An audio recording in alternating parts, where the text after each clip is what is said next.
welcome back to That Dad Guy. It's November the 30th, 2023, and we're going to talk about a stamp today. Yeah, a stamp today that ran for quite a number of years, and we're going to go back to the origin of stamps. So we're going to Great Britain. Why we're going to Great Britain? Well, they are the ones who invented the stamp back with the penny black, and it had a value of 1D. What's 1D? In Canada, I might think that, well, maybe that's $1, or North America, we're in $1.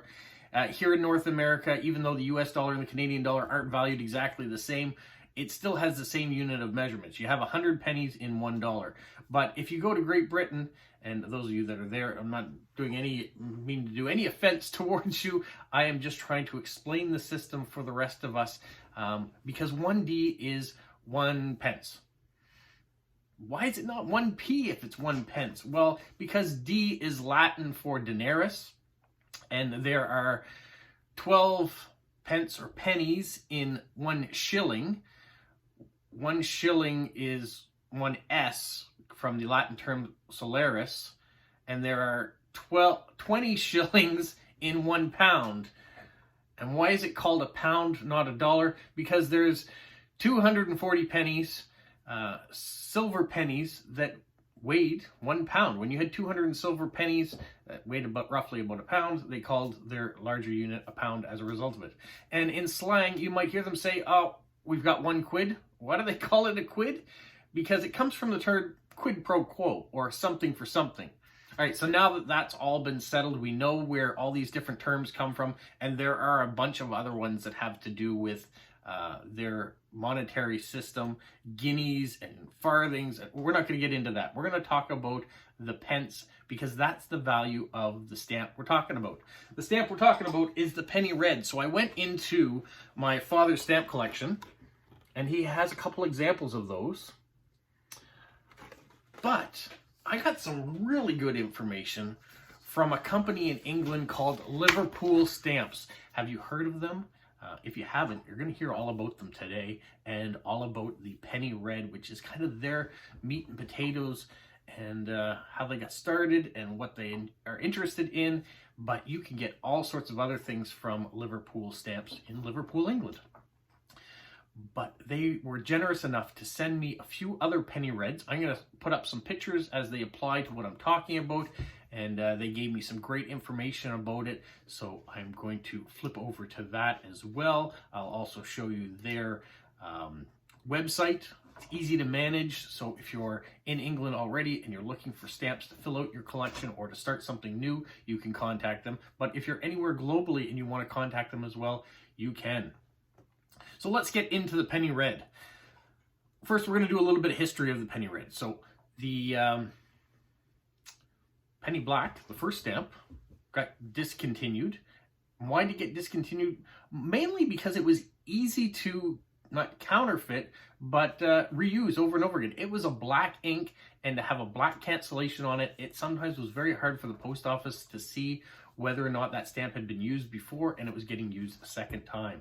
So they decided they were going to change the ink color. They're going to put it red, and then they will have cancellations that will easily be seen on it. And we'll also get into different types of cancellations that they use. Well, the penny red was printed by Perkins, Bacon and Company, and they started making them in 1940 or 1841, and they ran all the way till 1879. Quite a long history there. It came from the Postal Reform Act of 1839. The 1 pence penny red was introduced as part of the broader postal reform initiated by Rawling Hill after the Postal Reform Act of 1839. This act aimed to simplify the postal system and make it more affordable and efficient. The uniform penny postage, the 1D penny red, was the successor to the penny black, was introduced to continue the concept of uniform penny postage, which means that they wanted to have a standard rate for postage regardless of the distance travel in the country, making postage accessible and easier for the general public. Also helped the forgery issue that I've talked about already. It improved the durability because the red color of the 1D penny red was also chosen for visibility and durability, but the ink was a lot more or less sustainable to fading over time. So what are the differences? The very first sheets of penny reds that were coming out were all in non-perforated form, which means it was just a sheet of stamps, and the postal clerks, as you went in to buy them, would use scissors and cut them out in order to stick them on your envelopes. That meant that you had different shapes and sizes to these penny reds. I think you might kind of see some of the examples here in my father's collection. Look, there's an odd line that goes through it this way, and it might have cut off the bottom of the stamp, depending on how the postal clerk was doing it. You can see when it gets into perforations, and I'm going to put up more examples here that you can see better.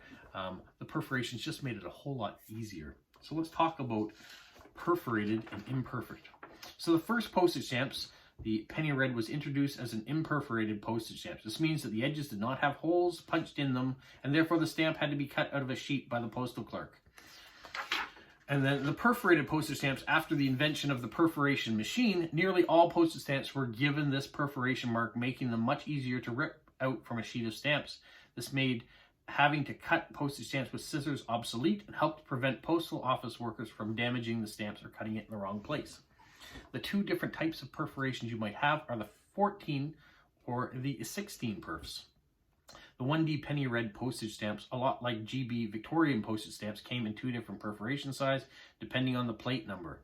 The number of perfs, the distance between each perf, can be measured with a perforated gauge or by eye if you place the two stamps next to each other or on top of each other.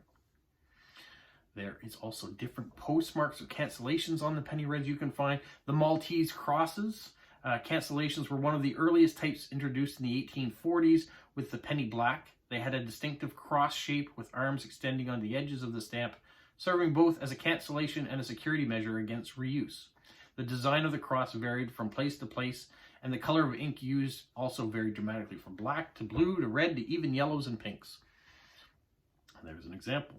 The London cancel. London cancels were commonly used in the capital and featured a numeral identifying the specific post office district. Examples include 1 for the Central District or 9 for the Metropolitan District. Also were spoon cancels. Spoon cancels, also known as numeral spoon cancels, had a spoon-shaped device with a numerical inside.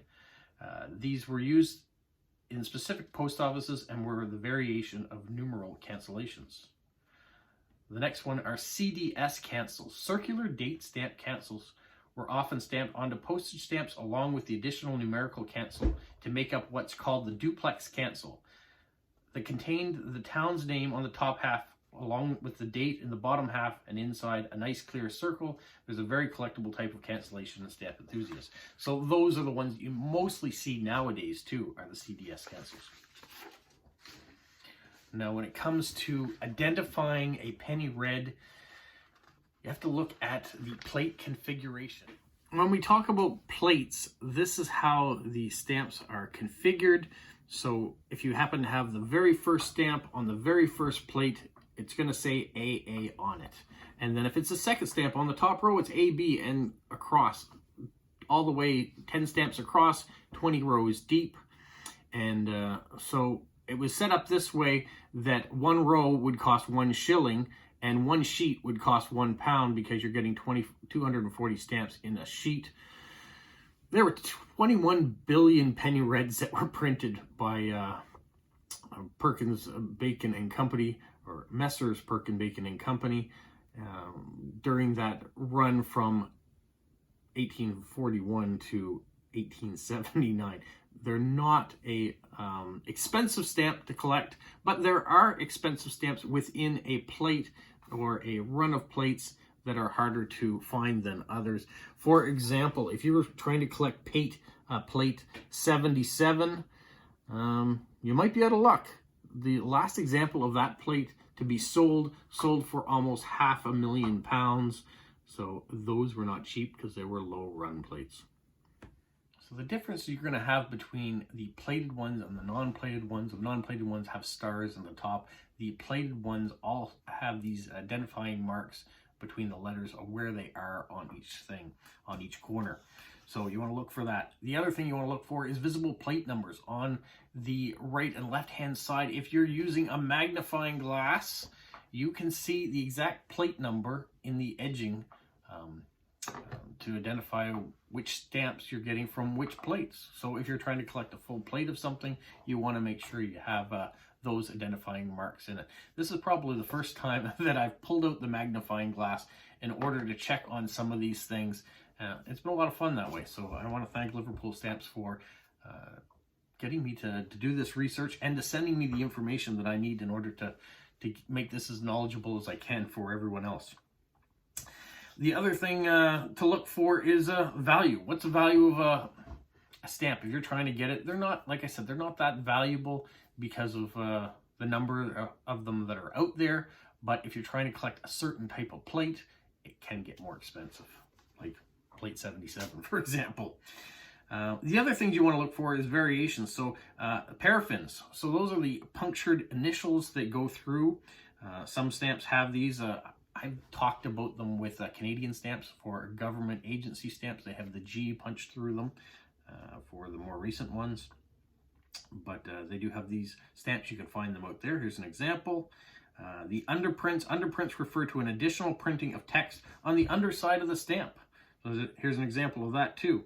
Often used for security or branding purposes. In the case of the 1D penny reds, underprints might include initials, patterns, or even text. You could have inverted watermarks. Watermarks are designed or patterns embedded into the paper during its manufacture. In some cases, stamps were printed on paper with an inverted watermark where the design appears reversed when viewed against the light. Inverted watermarks are considered errors and can be highly sought after by collectors. Plate flaws. Plate flaws are variations in the printing plates that result in errors on stamp. This could include missing or extra elements, misalignments, or even irregularities in the printing process. In penny red, you'll often find that certain corners or letters have been misaligned, or the stars in the top corners have ray flaws. Collectors often find these flaws interesting and valuable. So like any stamp, if it's not 100% perfect, there's a possibility it could be valuable. Overprints. Overprints were additional pieces of text, much like underprints, but added to the front of the stamp. Some notable overprints include officials, which would designate their use for official government businesses. These overprints could include the word official or specific department names, and on a way repurposed existing stamps for official use. So there you go. If you've got something that's extra printed on the front, we see a lot of that in other variations too, that people repurpose, either change the value of a stamp by overprinting it. So you're looking for text that's overprint onto the stamp as well. So with all the examples that has been sent to me and that I've shown you the different ones, now I want to talk about Liverpool Stamps themselves, because they're the ones that initiated this conversation. So let's start off with a little bit of history, and then we're going to switch it around, and I'm going to show you their website, and we can kind of flip through that a little bit, and you can see what they're talking about in their sales. So the history of Liverpool Stamps, where did it all start? So a gentleman named Stephen was the one I've been communicating back and forth with. I said he's always been a stamp collector. It was his dad and his grandfather who first introduced him to stamps, much like my father introduced me to stamps. He had a few small worldwide albums with maybe 100 or so low-value stamps from across the world and a handful of penny reds. However, I was mostly interested in the penny reds as they came in 240 variations, which were the corner letters AA to TL. So it was a challenge for many years just to try to get all 240 letters. So he slowly lost interest in them when he went to school, and it wasn't until he started university he met a couple other friends who collected stamps that he dug out his collection again, started trading and spending his university loans on stamps. I don't know if that's a good idea, but if he got him through university and he got to increase his collections, it's great. He graduated university in 2021. He applied for countless jobs. Nothing really stuck with him, and so he decided to turn his hobby into a full-time business. He started Liverpool Stamps in 2022, specializing in the penny red postage stamps, but trade all kinds of ephemera and stamp paraphernalia. His specialties mainly collects and trades in Great Britain plated penny reds, and that's the plates between 71 and 225, as this was always his favorite stamp, and it's the stamp he's most knowledgeable in. He has recently started branching out to sell other line engraved and surface printed Great Britain Victorian stamps too. His main aim is to help people create reconstructions of plate sheets. This means he helps people find all 240 letter combinations per plate something he aimed to do when he was a child with his penny red collection. Collectors who have sourced the majority of stamps for a particular plate only need to say 50 more will come to him, and then he'll scan his stock and post what he has in order to help them complete their collections. Easiest way to introduce a website is to actually fiddle around with it, figure out what he's got on here. So Liverpool Stamps here, you can see his penny red. That was nice that there's some Canadian stamps popped right up there. He's got different variations here. Queen Victoria, if you're specifically collecting a royal grouping, he's got those in here. Edward VII, George V, Edward VIII, George VI, Queen Elizabeth II. Commonwealth stamps, you can break it down by country. You can check for whatever you're looking for there. Let's go to the Americas real quick. There's Canada.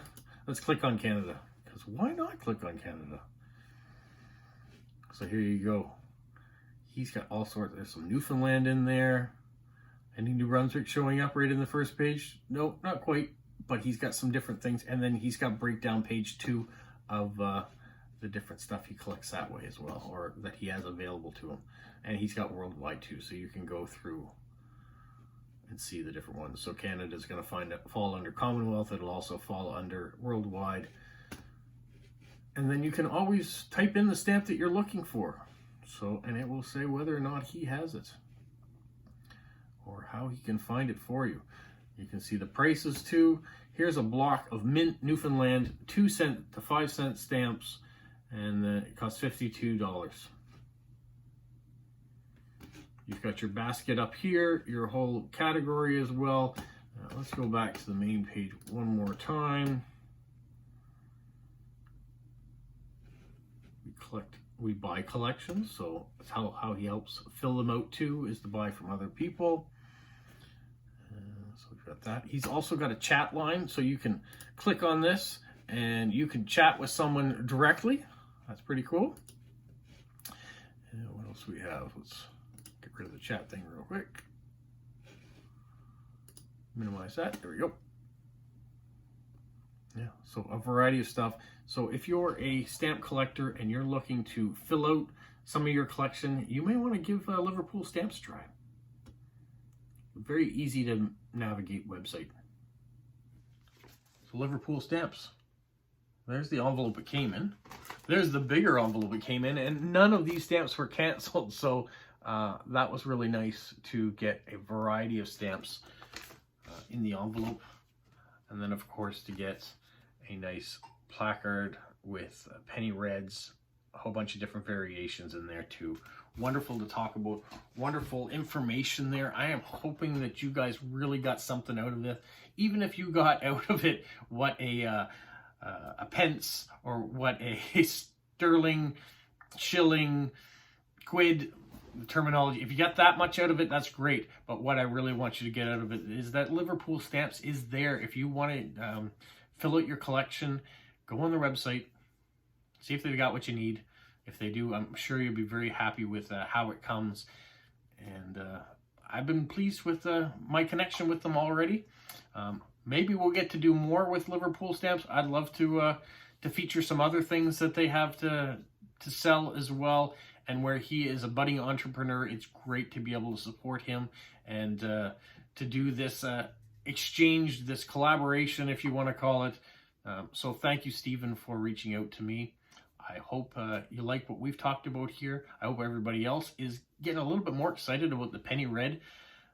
Getting excited about using things like your magnifying glass, your tweezers, your catalogs.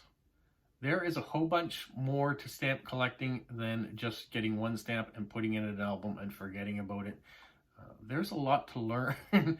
I have learned myself in the last little while. I don't mean I've taught myself that, but I have gained the knowledge that if you're a stamp collector, there's a lot of cool things that you can collect. It can get expensive, but it doesn't have to be. There's a lot of things you can get on the cheap, and your collection really will fill out as well. So if you don't have a penny red in your collection, I would suggest you get a hold of Liverpool Stamps and start your first stamp of your 240 that you need to finish a plate. You guys have a magical week. What follow? You say. like, subscribe, share, and tell all your friends. Who's a good boy? Who's a good boy? Bye.